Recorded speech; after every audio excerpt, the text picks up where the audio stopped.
Good morning, Wellhouse Church. How's everybody doing? How's everybody doing at home? So good to see each and every one of you. Let's all stand up together and let's worship the Lord. Here we go.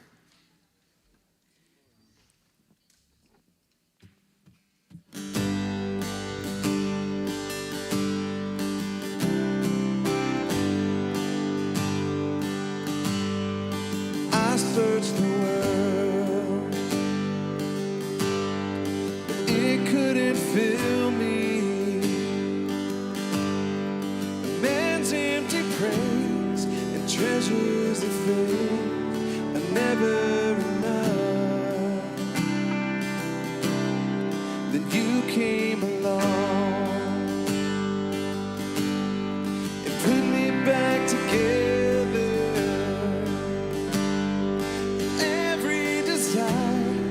Now satisfied here in your love.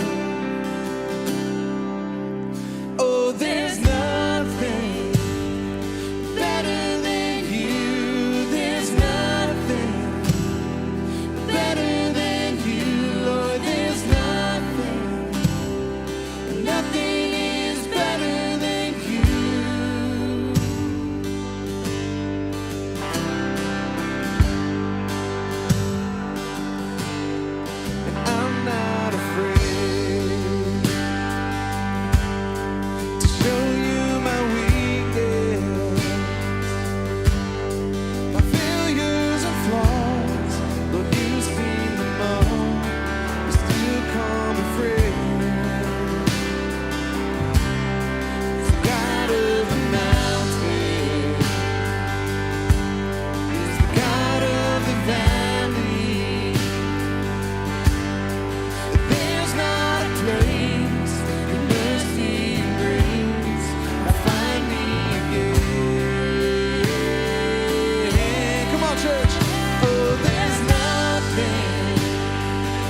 power. Let's keep that going. Here we go.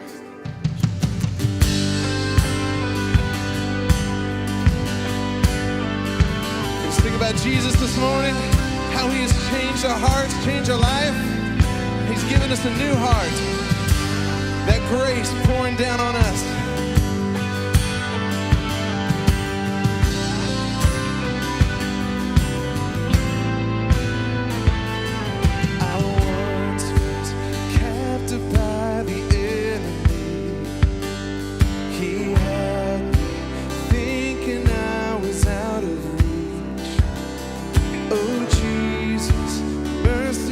Shut his mouth. I once was crippled by the weight of shame, embarrassed, couldn't even show my face. Oh Jesus, then I heard you speak. Yeah. Your love, it comes with no conditions. You give us your whole heart. My hope is in the blood of Jesus. I know who I am because of who you are.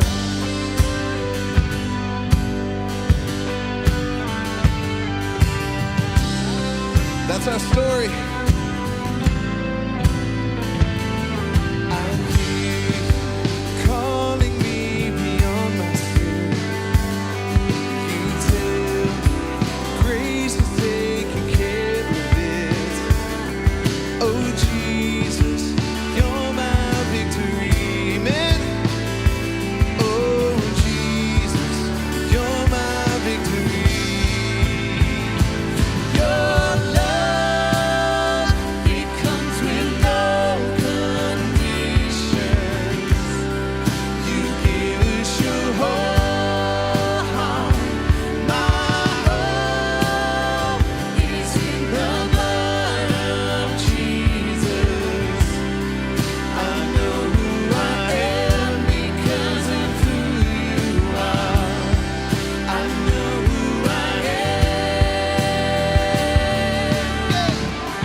I just want to welcome everyone that's here in person. My name is Jason, and I'm the lead pastor here. But I also want to welcome those that are at home who are continuing their journey with us. We are so glad that we're able to do both options now. And so whether you're at home, we hope that you connect with us, or whether you're in person, we hope that we can connect with you as well today.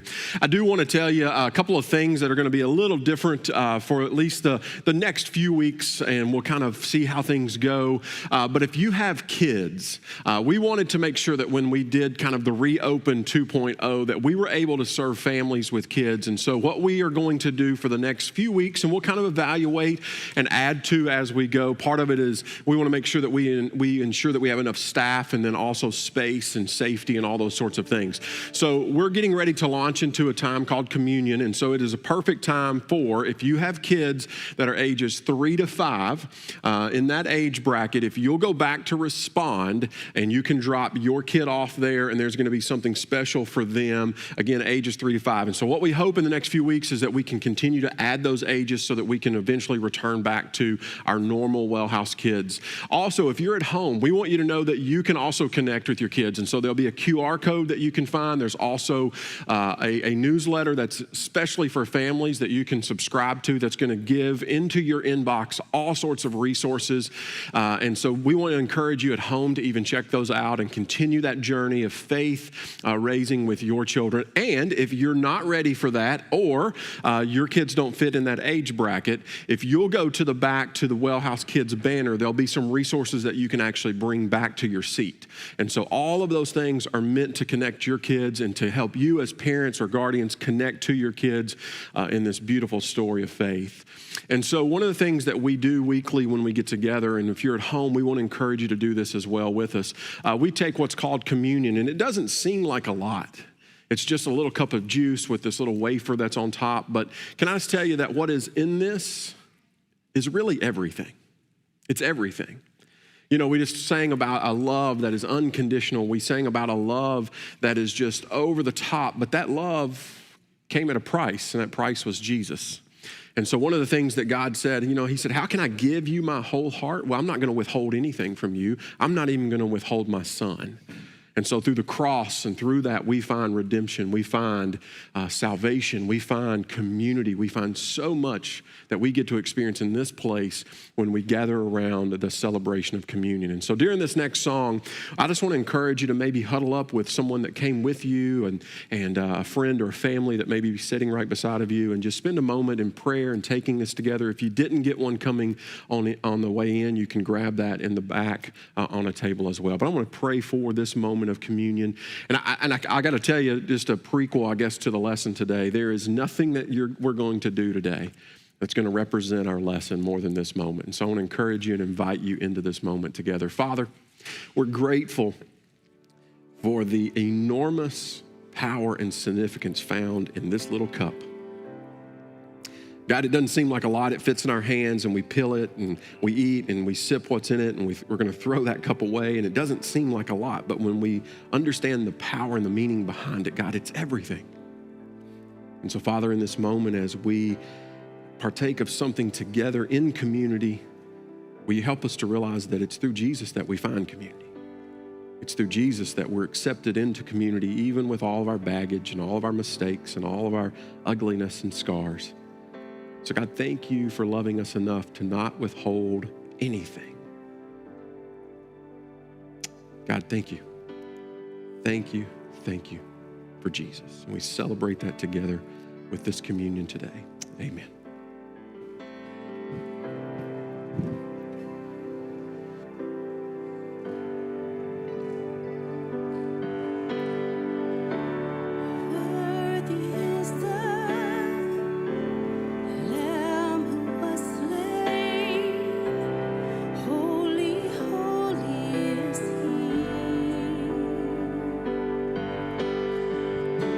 Sing a new song.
is to come, the one bigger than any problem, bigger than any anxiety, bigger than any virus.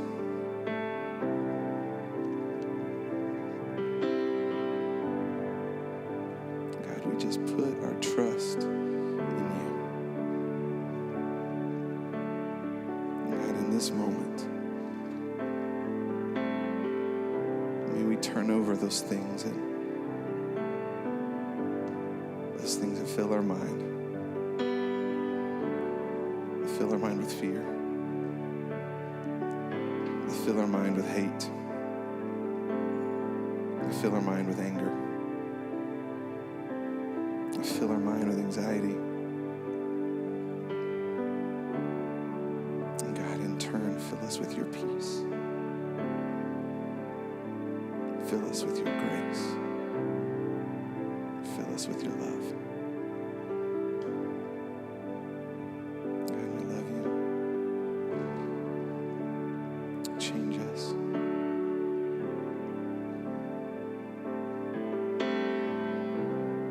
In your name we pray. Amen. Well, good morning again. I want to welcome everybody. If you missed the first welcome, I want to welcome you in-house, but also at your house or coffee shop or the beach, wherever you might be watching from home. We just want to welcome you as well.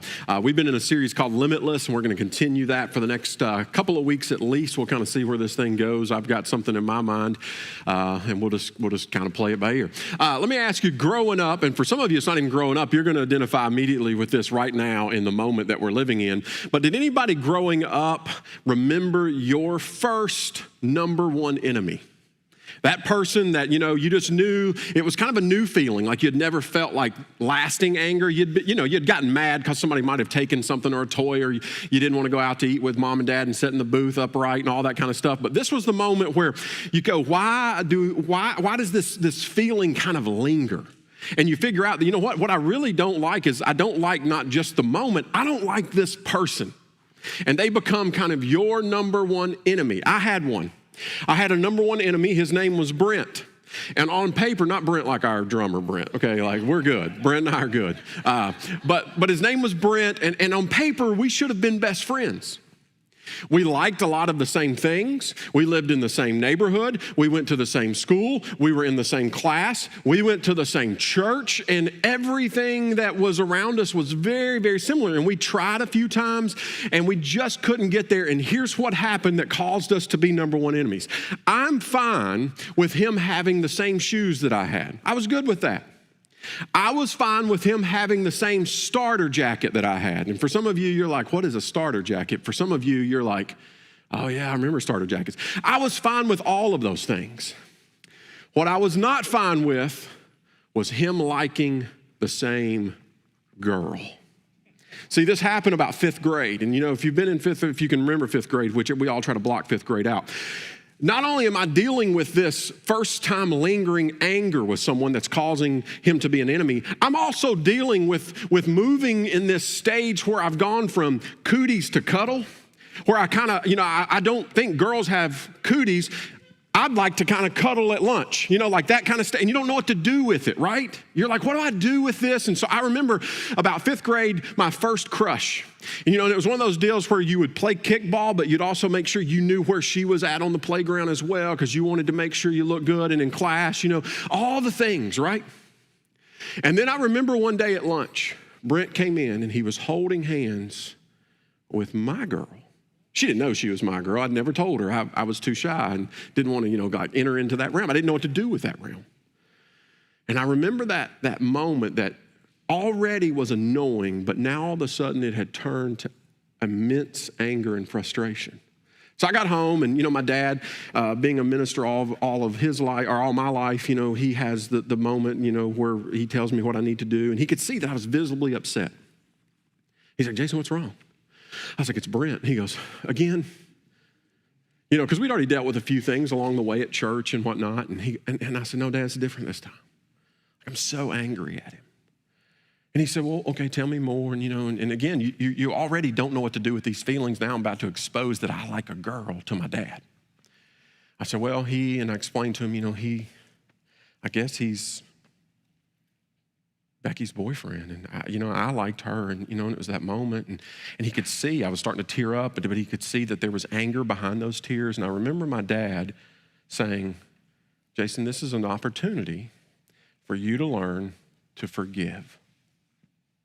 Now, what I heard was, you need to go fight. Because later that week, I found the perfect opportunity on the, he was vulnerable on the monkey bars, and I thought, this is a perfect time to pull him down and let's go at it. And so that's what I did.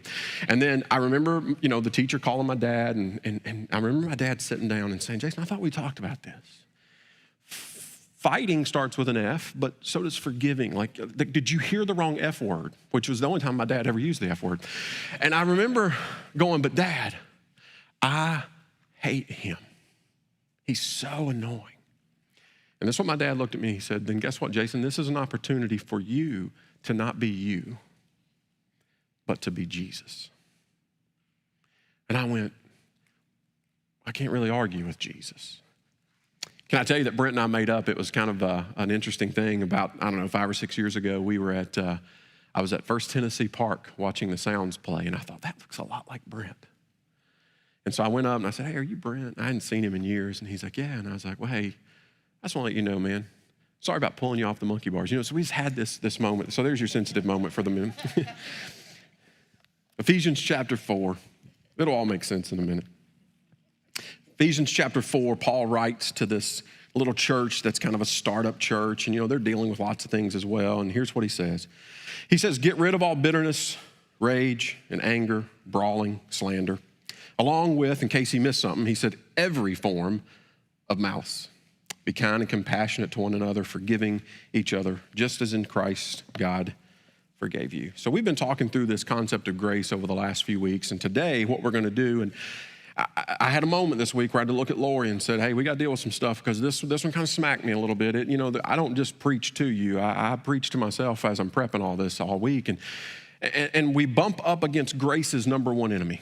See, we all have number one enemies, and we know what that means. And then today, we're going to bump up against grace's number one enemy.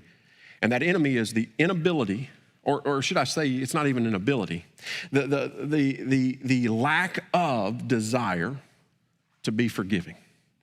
Guys, when we proceed in our lives with this, I'm just not going to forgive. I don't want to forgive. There are these things that exist in my past that I can't forgive. When all of these things become so manifested and deep rooted in our hearts, they become grace's number one enemy. My guess is this: through this series, if you've been a part of this, you're going, you know what? Yeah, I can do that. I can be gracious to a cashier who's had a long day. I can be gracious at work when somebody's annoying me. I can be gracious to my kids when, we've been locked in this house for 6 months together. I can be gracious. And now all of a sudden today, we're going to bump up against something where you go, no, Jason, that's too far. I can't do that.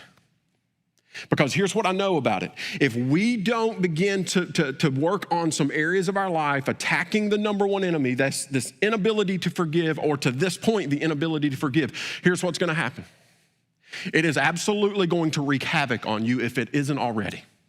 See, because here's what happens. When we get this unforgiveness lodged deep within us, and before I go any farther, I know that some of you have some significant reasons in your life not to forgive someone.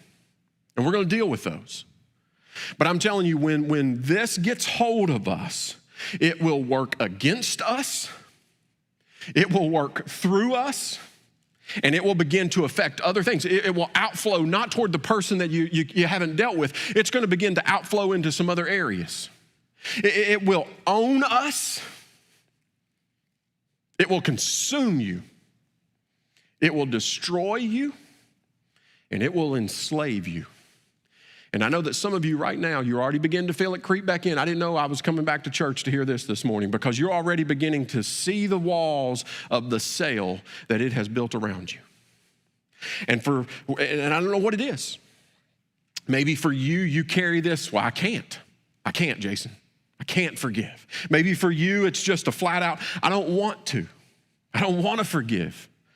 And for some of us, it's like, you know what, it wouldn't matter, Jason, anyway. They're not going to receive it. They're not going to hear it. And I'm going to tell you, it's not something for them to receive. For some of us, it's one of those like, well, they don't deserve it, Jason. They don't deserve my forgiveness. And I know without having you to raise your hand or anything. Some of you are already emotionally getting worked into a frenzy because you're beginning to already, in just these few moments, you're coming face to face with something that happened back here that, you know what, I try to, and now, Jason, you've brought it back up, and I'm, see, I think that most of us, we fall into one of three categories when it comes to this. With this inability to forgive. I think some of us, we're the ones who believe that we should forgive, but we can't find the courage to do it. I know I need to make the phone call. I know I need to sit down for lunch. I know I need to, at least shoot a message or write a note. I know, but I just don't have the courage to do that. I don't have the words. For some of us, we're the ones that we believe that if I forgive, then here I'm letting the offender off the hook. And that ain't happening. So for those of us who can't find the courage, there's others that can't let somebody off the hook. It's this concept of winning, which we'll get to in just a second. And then there's kind of this third category that some of us fit in. We claim we have forgiven until it comes back around. And then what you're stuck with is the same old emotions, the same old frustrations, the same level of hate. And guess what? This time around, it's probably grown a little bit, and you're wondering, did I even forgive at all in the first place? And then there's those of us who I think understand what Paul was talking about. And that's where I want to get us today. And so I don't know which one you fall into, but I'm telling you, I can guarantee that in some aspect of your life, it wreaks absolute havoc. So, where are we going to begin with this? And this may turn into a 2-week or 3-week, I don't know. I want to begin, though, today with acknowledging a